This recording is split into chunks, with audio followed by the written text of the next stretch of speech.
So these are the types of legal personnel that you need to know here in Kenya. In the beginning of it all, we have people who go to school to study what is called law, and out of their study of law, they can turn into different fields and they can turn into different human beings doing different things in the society. And the lowest of them all, or the person to start with, is a person called the paralegal. The reason I have said the lowest, it's because for you to be a paralegal, you can study a certificate in paralegal studies or a diploma, and you'll be qualified to work in a law firm, assisting the advocates in that law firm for them to do their things. So your work will include drafting of documents. You will go towards the issues of you arranging the files, meeting the clients, and even taking some clients' interview in some of the issues. And when you have this diploma in law or diploma in paralegal studies, you can be able to work in a law firm. You can also work with other organizations, and you need to be registered with the National Legal Aid Services for you to be able to practice as a paralegal here in Kenya. Remember, for every advocate, they need people called secretaries, they need clerks, and they need paralegals for them to be able to arrange their work in a way that they are able to address the issues of their client in a better way. And therefore, that is the first person. You will find this person receiving the phone calls. You will find them arranging the files, and you will even find them doing the legal opinions for the advocates to spare their times to go to court and do the necessary work. And therefore, this person is trained in drafting of documents, the pleadings, drafting of letters, and they are trained in service of documents from the court and from the law firms. And therefore, this is a person called the paralegal.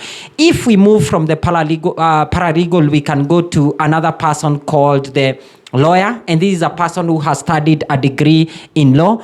He is qualified, he has a degree, he has graduated from the university, and this person is not allowed to go to court because they have not gone to Kenya School of Law and they have not been admitted as advocates here in Kenya. This person can also work in a law firm as a paralegal, doing the same work that is being done by the person we have called a paralegal expert. And therefore, this person with a degree in law, they can be able to work in a law firm. They can work in companies like the legal counsels in those companies. They can also work in organizations to just give the legal opinion, an opinion that cannot be used in court. And therefore, this person is the one that is called the lawyer. A lawyer is a person who has not qualified to practice law in Kenya, but they have a degree in law. And this person is allowed to just draft the document, and these documents are being drafted in supervision of an advocate. I can give you a few examples of people who are lawyers and they are not advocate. A good example is a person called the Ken Mijungu, the one who works with NTV. There is another one called Kamene Ngoro, and the two of them are lawyers, they are not advocates. After that, we have another person called an advocate, and an advocate is a person who has gone through the whole system. They started with a degree in law. They got that degree in law. They graduated. After that, they went to Kenya School of Law, a program that you go for 9 months, but you can stay there for 9 years or even 10 years before you qualify.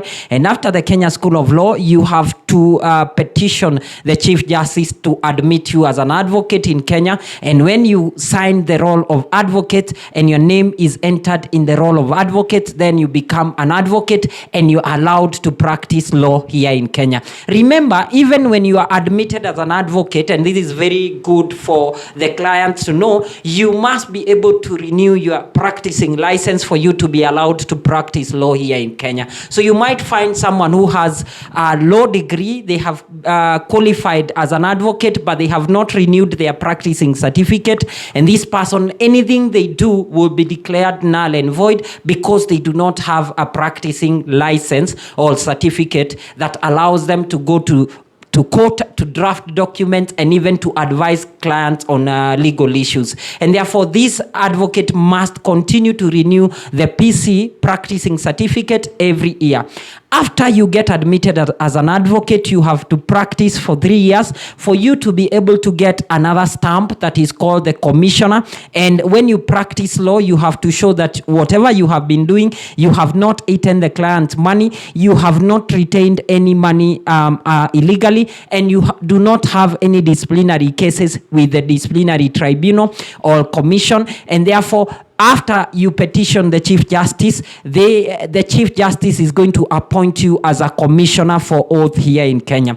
Another thing that happens is that after you practice law for 5 years, then you are appointed as a notary public, and this is the highest ranking level of an advocate here in Kenya. And this person is a person who is allowed to notarize all the documents. Remember, the documents, your travel documents, any documents coming from outside Kenya need to be notarized, and this is a person who notarizes those documents. And therefore, after that, we will now wait for you to practice law for 20 years, exceptional practice. And after that, the final rank is a senior counsel. And this is given or appointed by the Judicial Service Commission here in Kenya and the president. And when you get that rank of a senior counsel, it means you have practiced law as a senior counsel exemptionally, and you have been able to help the Kenyan government and the people of Kenya to be able to understand the laws here in Kenya. And therefore, those are the kind of personnel that you need to understand and know here in Kenya, and how differently and where they can be able to work. If you go to a paralegal, they can advise you, but that advice is not legal. If you go to a lawyer, they can advise you, but still that advice cannot be used in a court of law.